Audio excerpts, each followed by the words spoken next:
हुआ और आपको अपने मन बुद्धि को इस कदर एकाग्र रखना है कि ये रेज आपकी वहां तक बनी रहे, ये हिलने ना पाए। अगर तीर हिलता है, जब छोड़ा आपने तीर और वो जरा सा भी ऐसे ऐसे हिलता है तो निशाने पे लगेगा कि चूकेगा? चूकेगा ना। जो तीर चलाते हैं, जो गोली चलाते हैं, तो तीर चलाने से पहले अपने श्वास को खींच लेते हैं, रोक लेते हैं। अगर श्वास हिलने की भी बात आई तब भी आपका निशाना चूक जाएगा। तो यहां भी आपने मन बुद्धि की एकाग्रता इस कदर बनानी है कि आपने यहां से रेस छोड़ी वहां को साधने के लिए। अब ये रेस जो आपकी यहां से वहां गई है, ये आपका तीर है, तीर। ध्यान से समझना, फिर कभी पूछा जाएगा ये क्वेश्चन। यहां से वहां तक जो गया वो आपका तीर है। अभी आपका तीर कमजोर है, अभी आपके तीर में शक्ति नहीं है कि जहां दागा जाए, जिस पर बेंधा जाए, उसको वो बेंध के आ सके। एक तरफ राम के, एक तरफ रावण के तीर चल रहे होते हैं। जिसके तीर में पावर होती है, जिसका तीर सधा हुआ है, वो कमजोर तीर को काट देता है। जिसका तीर सधा हुआ है, तपस्या किए हुए है, शक्तिशाली है, चाहे राम का चाहे रावण का, जिसका तीर शक्तिशाली है वो कमजोर तीर को काट देता है। जानते हो कि नहीं? तो आप अपने तीर में कितनी पावर भरते हो? ये जो आपका यहां से वहां तक गया, ये आपका तीर है। इतनी बात समझ आई? और अभी ये तीर किसी को बेंधने के लायक नहीं है, कमजोर है, शक्तिहीन है। ध्यान के द्वारा आपने अपने तीर में पावर भरनी है। कौन सी पावर बढ़ानी है आपको? अपनी पॉजिटिव पावर। अभी तक नेगेटिव पावर से तीर कमजोर हो गया था, तीर की शक्ति एकदम खत्म हो गई थी। तीर की शक्ति खत्म होने के कारण आप कोई अच्छा भी कार्य करना चाहते थे तो वो अच्छा कार्य भी आपका हो नहीं पाता था। या ये कहो कि राम के तीर में उतनी पावर नहीं थी, रावण के तीर में पावर थी, तो राम का तीर कमजोर हो गया। नेगेटिव का फोर्स ज्यादा, आप पॉजिटिव का फोर्स कम। आपके फोर्स कम होने के कारण नेगेटिव आपके ऊपर हावी हो जा रहा था। आप सही थे, लेकिन फिर भी नेगेटिव का बोलबाला था। क्यों? क्योंकि आपके संकल्प शक्ति का तीर कमजोर और सामने वाले का तीर पावरफुल होने की वजह से आप हारे जा रहे थे, हारे जा रहे थे। ठीक है? आपको क्या करना है? ध्यान के द्वारा अपना जो ये आपने यहां से वहां तक रेज लेके गए, उस तीर में पावर भरनी है। और वो पावर कौन भरेगा? परमात्मा। पावर कहां से भरोगे अपने तीर में? परमात्मा से। जब परमात्मा की शक्ति पाकर आपकी ये रेस जो यहाँ से वहां जा रही है, जब वो रेस शक्तिशाली बन जाएगी, जो यहाँ से वहां तक का जा रही है रेस, वो शक्तिशाली बन जाएगी, तो शक्तिशाली जब है, आपके शक्तिशाली बाण से नेगेटिव धराशायी हो जाएगा। अभी आप धराशायी हो जाते हो, अभी आपके पांव उखड़ जाते हैं, अभी आप मैदान में खड़े नहीं रह पाते हो, अभी आप परिस्थितियों के सामने हार जाते हो। क्यों हार जाते हो परमात्मा का बच्चा बन के भी? क्योंकि दिन भर आप अपने संकल्प शक्ति को व्यस्त करते रहते हो, बेकायदे सोचने में, बेकायदे बोलने में। और जितना बेकायदा बोलते रहते हो, सोचते रहते हो, आपकी संकल्प शक्ति कमजोर होती जाती है। आपका ये तीर कमजोर होता जाता है।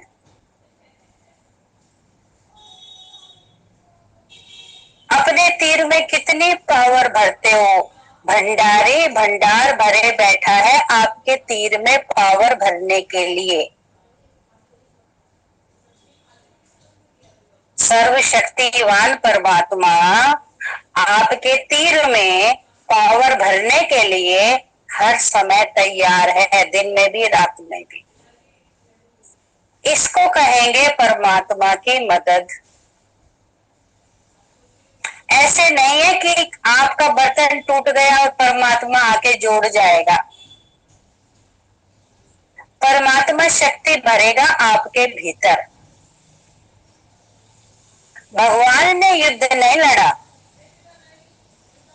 भगवान ने युद्ध लड़ाने के लायक बनाया किसको? अर्जुन को। किसको लायक बनाया? अर्जुन को लायक बनाया कि भगवान ने युद्ध लड़ा।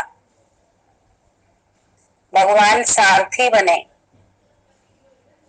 युद्ध के लिए तैयार किया अर्जुन को। तो 18 अध्याय पढ़ाए अर्जुन को। 18 अध्याय पढ़ने के बाद अर्जुन तैयार हुआ युद्ध लड़ने के लिए। जब तक अर्जुन 18 अध्याय पढ़ रहा था, तब तक अर्जुन के मन में से मोह, वैर, नफरत, विरोध ये खत्म ना हो सका। वैर, विरोध, नफरत के होते हुए, चाहे मोह, वैर, विरोध, नफरत के होते हुए अर्जुन के बाणों में ताकत आ नहीं सकती थी। ये लेसन आपने बहुत ध्यान से समझना है। वैर, विरोध, नफरत, ईर्ष्या, मोह, क्रोध के होते हुए अर्जुन के बाणों में पावर आ नहीं सकती थी, वो युद्ध जीत नहीं सकता था।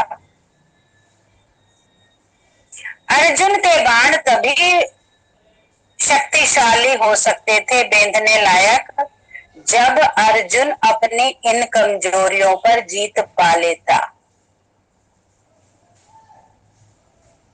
अगर मेरे को बाण छोड़ने में और मेरे अंदर क्रोध आ गया, मेरे अंदर नफरत आ गई, मेरे अंदर वैर आ गया, विरोध आ गया और मुझे बाण छोड़ना है, तो मेरा बाण पर ध्यान होगा, बाण अनुसंधान करने पर, या मेरा क्रोध पर ध्यान होगा?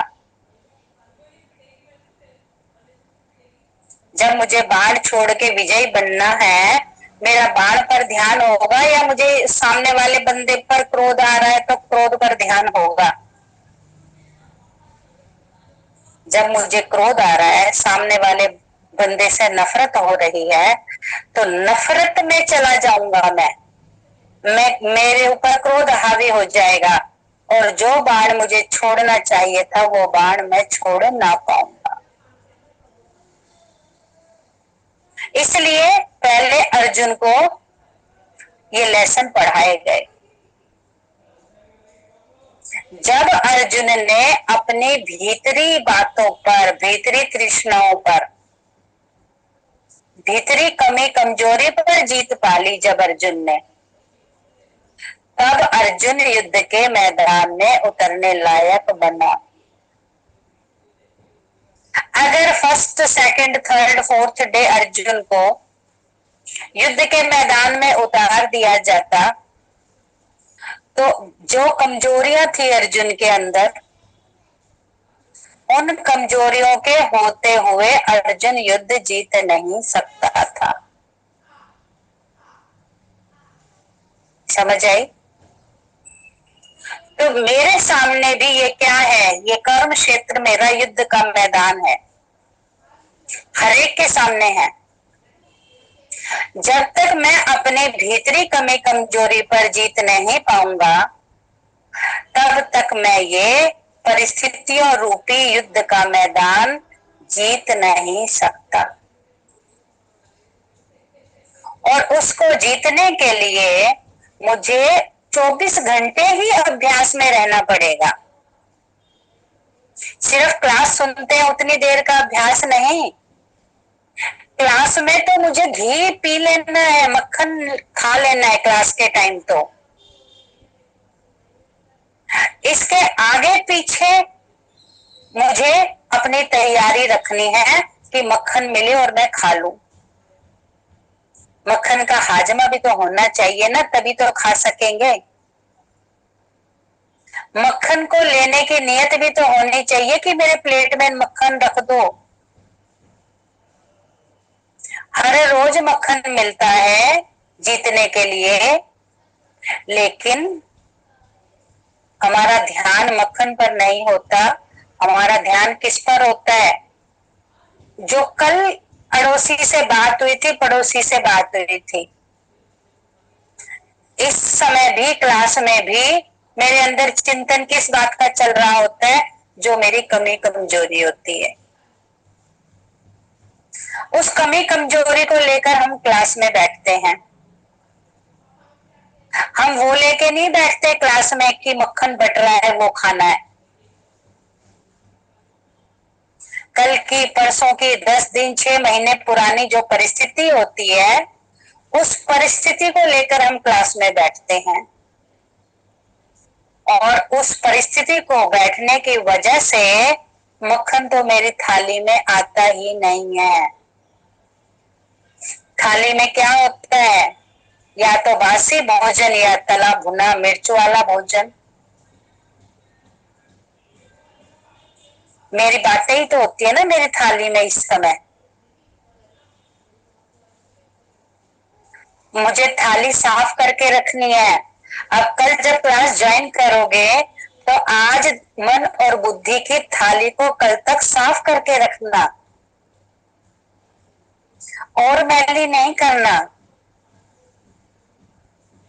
हर रोज मांजने का काम करोगे, साफ करने का काम करोगे, तब जाके मन बुद्धि रूपी थाली में ये ज्ञान का मक्खन ठहरने लगेगा। वरना क्या होगा? रोज रोज पहले ही भरी थाली है आपकी, विचारों से भरी हुई थाली है, साफ करके नहीं रखी तो ये मक्खन रखने की वहां स्पेस ही नहीं है। स्पेस तो बना के रखोगे ना। जहां पहले से किचड़ा जमा है, जहां पहले से संसार की बातें जमा है, उस किचड़े और उस संसार की बातों में परमात्मा मक्खन कहाँ रख पाओगे?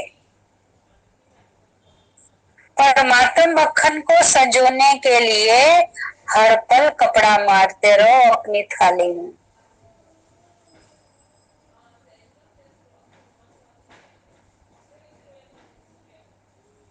पूरा दिन का अटेंशन। बहुत मैला कर लिया मैंने, बहुत इसमें बासी, गला सड़ा, ये वो, इधर का उधर का भोजन मैंने थाली में भर लिया। और ऐसे गले सड़े भोजन में मैं पौष्टिक भोजन नहीं कर सकता। अब मुझे बहुत शिद्दत के बाद, बहुत मेहनत के बाद, बहुत भाग्य जागने के बाद परमात्मा मिले हैं। मेरी थाली को 56 भोग बनाने के लिए 56 भोग तो शुद्ध होते हैं ना, 56 भोग थोड़ी मिलावटी होते हैं। ये 56 भोग क्या है? दिव्य शक्तियां, दिव्य गुण। बाहर का हमने 56 भोग खा भी लिया जो भगवान को लगा, एक दिन मैंने वो भोग खा भी लिया, लेकिन उससे मेरी ये थाली साफ तो नहीं हो गई जब तक मैं खुद इसकी सफाई पर ध्यान ना करूं।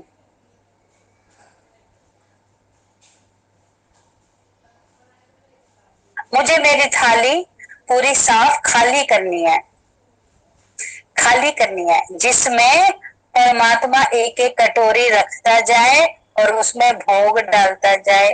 ये जो तिकोना बताया ना, इसमें शक्ति भरो, ये कटोरियां हैं, और ये कटोरी मुझे खाली करके उसके सामने रखनी है। तो जब ध्यान में उतरेंगे और पूरा दिन ध्यान देंगे इस बात का कि ये कटोरी में कुछ सामान ना भरूं। आप पंगत में बैठे, आज आप पंगत में बैठे प्रसाद लेने, थाली में से पहले कुछ रख के बैठोगे क्या? पूरा ध्यान किस पर रहेगा? जो भंडारे में बना है वो प्रसाद मेरी थाली में आ जाए। या अपना नमकीन का पैकेट, मिर्ची का अचार या ये वो लेके बैठोगे, कुछ भी नहीं। उस समय भाव क्या होगा? यहाँ जो बना है, चाहे खिचड़ी बनी हो, दलिया सूप ही बना हो, हम यही खाएंगे। अपना कुछ भी सोचते नहीं है, अपना टेस्ट नहीं सोचते, सिर्फ टेस्ट कहाँ है, मेरा टेस्ट कहाँ रुका हुआ है? जो यहाँ बना है, भगवत प्रसाद जो बना है, बस मुझे वही लेना है। इसी तरीके से यहाँ से मैंने सारे मसाले हटा देने हैं, पहले से पका हुआ भोजन हटा देना है। जो भगवत प्रसाद है, ये भगवत प्रसाद है, इसके लिए इच्छुक रहना है। आज प्रसाद में क्या बना है, और वो प्रसाद मुझे खा लेना है, उतार लेना है अपने भीतर। और जब ये भगवत प्रसाद खाते जाएंगे और थाली मांज कर साफ रखेंगे अगले दिन तक, तो इतना प्रसाद मिलेगा, इतना प्रसाद मिलेगा, आप खाते खाते थक जाओगे, भगवान देना बंद नहीं करेगा। बहुत प्रसाद खाना है आपको, बहुत जीवन में आगे बढ़ना है, और खाते खाते इतने ताकतवर बनना है कि मैं भी खाऊं और दूसरों को भी खिलाऊं। ये कब होगा? जब पूरे तरीके से मन बुद्धि का समर्पण हो जाएगा। अभी कल पूछा था ना कि कार्य करते करते भी इधर ध्यान कैसे रहे। जब हम भोजन पका रहे हैं, कपड़े धुलाई कर रहे हैं, कुछ और कार्य कर रहे हैं, तो उस समय भी हमारा ध्यान इस ओर कैसे रहे? कार्य करते हुए भी भगवान के घर के कपड़े धुलाई कर रहा हूं, भगवान के भंडारे में प्रसाद बना रहा हूं, दाल सब्जी नहीं बना रहा, प्रसाद बना रहा हूँ। काटते हुए भी भगवान के प्रसाद की सब्जी कट रही है। अगर आपको वृंदावन के प्रसाद के लिए सेवा मिले, आपको जगन्नाथपुरी के प्रसाद के लिए सेवा मिले, कि आपको काटनी है, पकानी है, तो आप उस समय कैसे ध्यान में पकाओगे? मुझे जगन्नाथ जी के प्रसाद के लिए सेवा मिली है, प्रसाद बनाने की।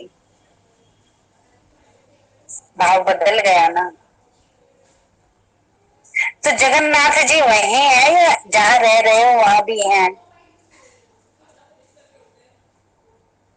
जहाँ रह रहे हो वहां भी कृष्ण का प्रसाद बन रहा है, वहां भी वृंदावन की सेवा है, वहां जगन्नाथ का भोग बन रहा है, जगन्नाथ के कपड़े धुलाई हो रहे हैं, जगन्नाथ के मंदिर की सफाई हो रही है। इस भाव से जब आप कार्य करेंगे,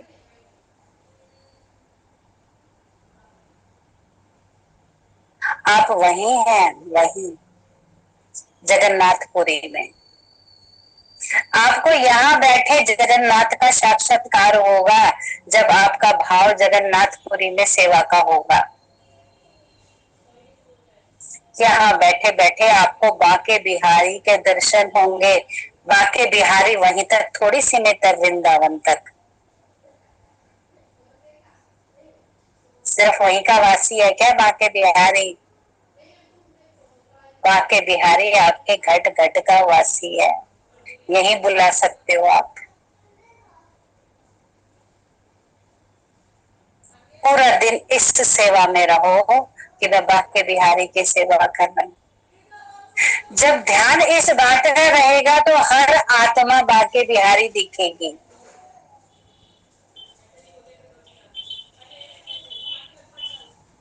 हर आत्मा जगन्नाथ का स्वरूप दिखेगी।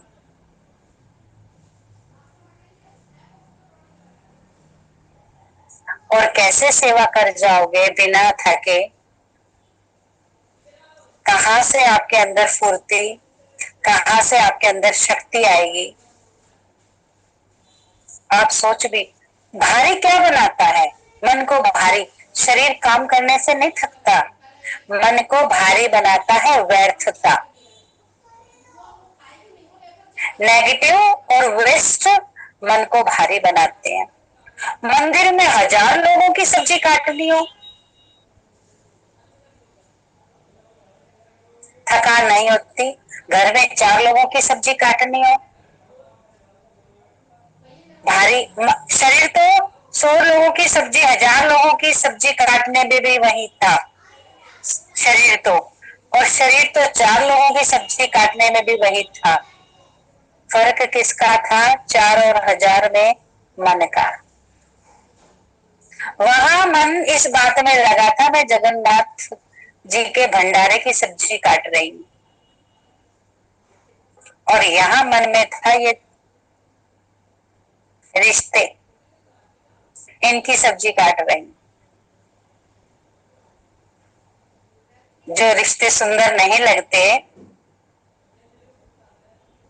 जो रिश्ते बोझिल लगते हैं, उनकी सब्जी काटने में तकलीफ होती है 4 लोगों की। मैं क्यों काटूं? काट लेगा अपने आप। बस यहाँ जब हम भारी हुए और शरीर की शक्ति खत्म, और जब यहाँ भी मैंने परमात्मा की सेवा का भाव रखा, तो 100 जनों की काटनी हो, 10 जनों की काटनी हो, तो भाव आपको पूर्णता तक ले जाएगा और दुर्भाव निम्नता तक की ले जाएगा, नीचाई की ओर ले जाएगा दुर्भाव, और शुद्ध भाव परिपूर्णता तक की ले जाएगा। परिपूर्णता को पाना है किसने? आत्मा ने।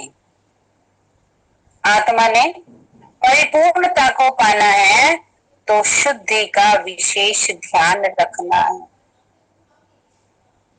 कौन सी शुद्धि? मन की शुद्धि। मन में तेरा, आपने ये तेरा मेरा शब्द कितनी बार सुना? मन में तेरा मेरा नाम कितनी बार सुना ये शब्द? लेकिन क्या इस पर मैंने वर्क किया, अटेंशन दिया?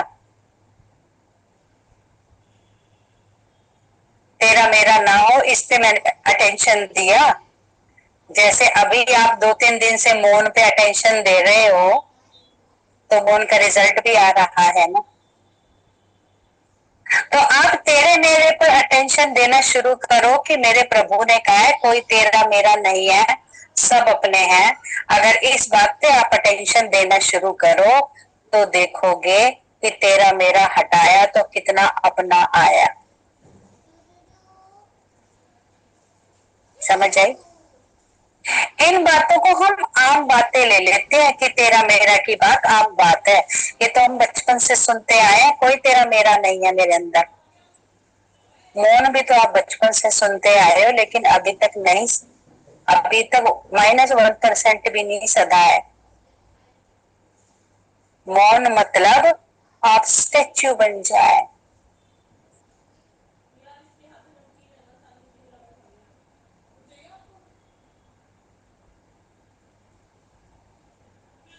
आप जिंदा मूर्त पत्थर की मूर्त दिखाई दें, मौन का मतलब ये।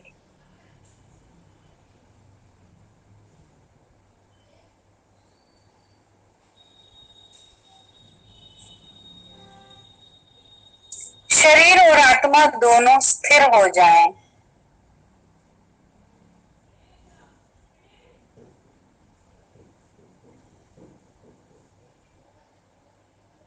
संकल्प चल रहे हैं तो स्थिर तो ना है। भीतर संकल्प चल रहे हैं तो शरीर और आत्मा स्थिर नहीं है, पछाड़ मार रहा है। इधर से पछाड़ मार रहा है संकल्प, उधर से पछाड़ मार रहा है संकल्प, तो मन, वो आत्मा और शरीर शांत नहीं है, स्थिर नहीं है।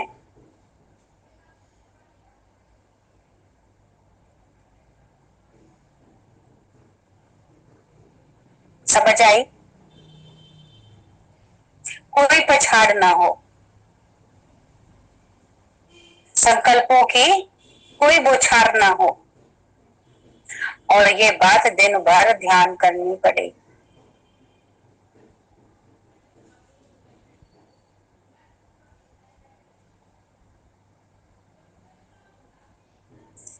अध्याय 18 थे, लेकिन श्लोक कितने थे उसमें? एक एक अध्याय में कितने कितने श्लोक। श्लोक का मतलब इतनी इतनी बातें, इतना इतना ज्ञान। ज्ञान के एक एक पॉइंट को समझो और जीवन में उतारो। कल जब आप आए क्लास में, आज दिन भर थाली मांजने का काम करें, चेक करें। इतने बेफालतू का बोलना, बेफालतू का सोचना व्यर्थ था। मैं ना भी सोचती तो इससे मेरा कोई हर्जाना नहीं होने वाला था।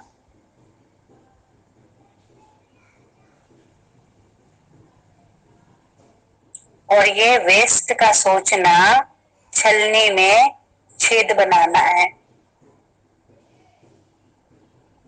परमात्मा से लेते जाते हैं और नीचे से बहता जाता है। जब तक शक्ति ठहरेगी नहीं मेरे भीतर, तो वो काम कैसे करेगी? आप अमृत डाल रहे हो और नीचे से सुराख है, तो क्या होगा? अमृत तो बहता जाएगा, भीतर वो अमृत का असर दिखाई नहीं देगा। अमृत का असर कब दिखाई देगा? जब नीचे के पूरे सुराख बंद हो गए हों, तब अमृत ठहरेगा। और वो क्या है?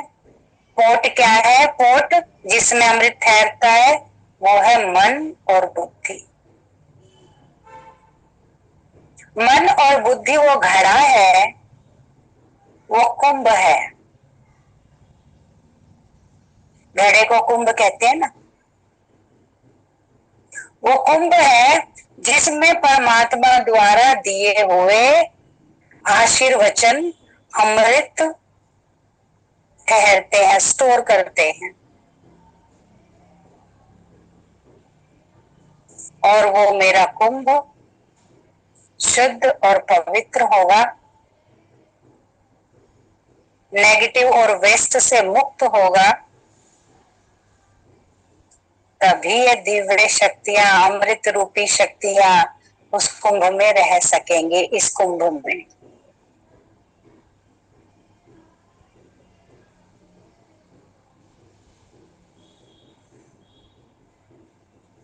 तो जरा 9 मिनट बचा है, ऐसी सुंदर एकाग्रता बनाओ,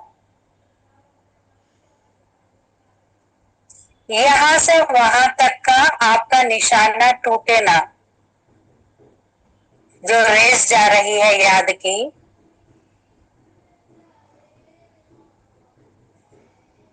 वो पूरी एकाग्र हो जाए।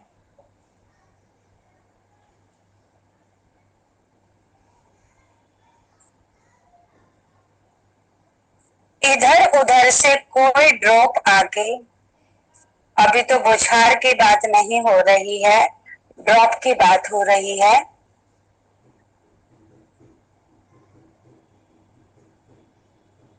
कोई ड्रॉप आके आपके ध्यान को भंग ना करे।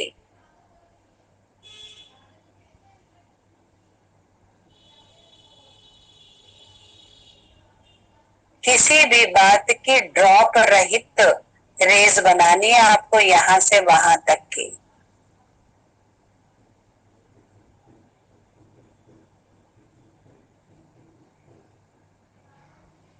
भोलेनाथ के तीनों नेत्रों से रेज आ रही है और मुझ में जा रही है।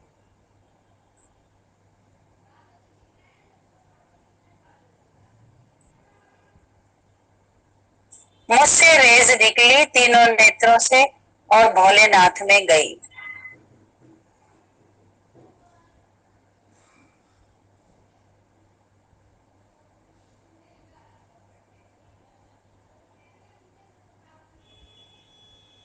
भोलेनाथ से निकली और मुझ में गई।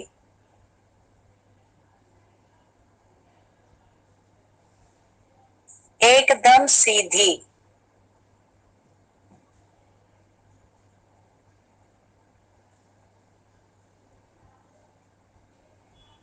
टूटनी नहीं चाहिए।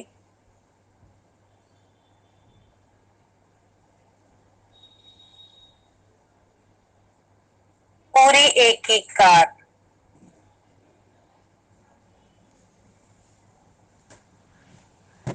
आप कहते हो ना कि ध्यान में क्या सोचें,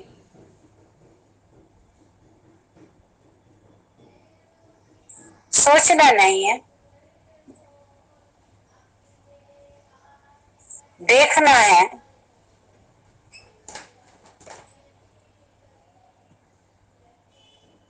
मेरी जो इस पार से उस पार और उस पार से इस पार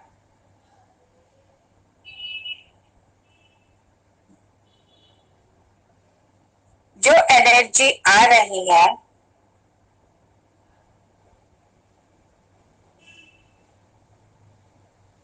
मैं उस एनर्जी को मेंटेन रख सकूं। आपने ये देखना है, सोचना नहीं है।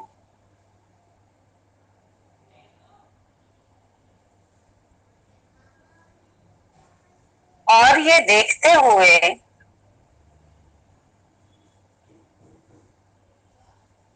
मेरे भीतर क्या क्या परिवर्तन हो रहे हैं,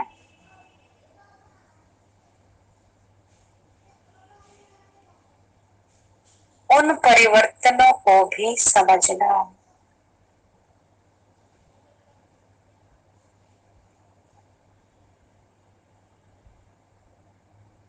चाहे काला धुआं दिख रहा हो, चाहे मैला पानी, चाहे कुछ और,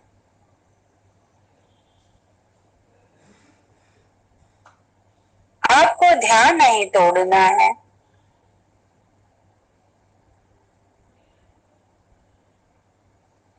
जो निकल रहा है उसे निकलने दो, यानी कि जो आपको दिखाई दे रहा है उसको आने दो।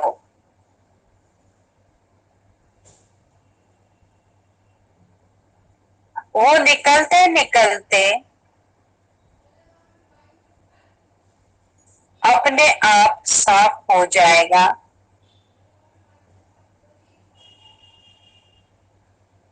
आपको उस पर बुद्धि नहीं लगानी है, ये मुझे क्या हो रहा है।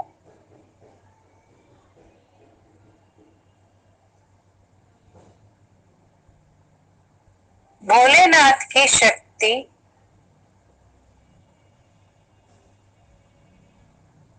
आपके भीतर मंथन का कार्य करेगी।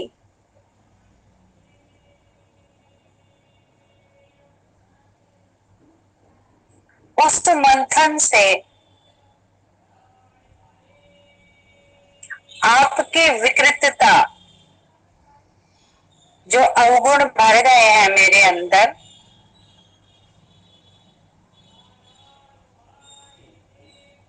वो अवगुण बाहर निकलेंगे।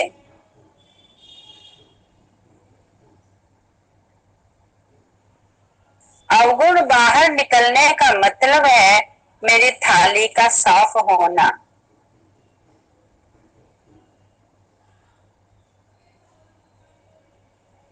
मेरी कटोरियों का साफ होना।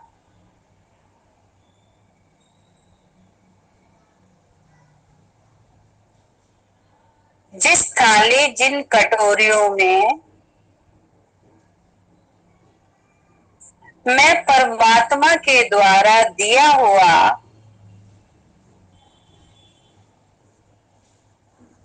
छप्पन भोग रख पाऊंगा, शुद्धता होगी तो। जब तक मेरी थाली और कटोरी साफ नहीं हुए,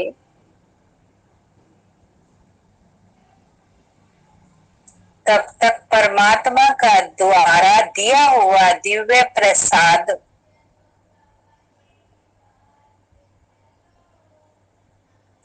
मेरी मन बुद्धि में ठहर नहीं सकता। ये बात आप अच्छे से जान लो।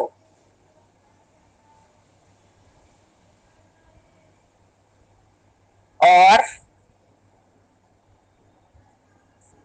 इस बेहद के प्रसाद को पाने के लिए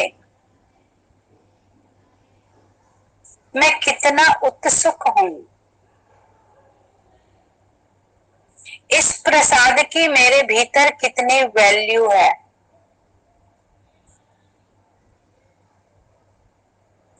तभी आप इस प्रसाद को ग्रहण कर सकते हैं।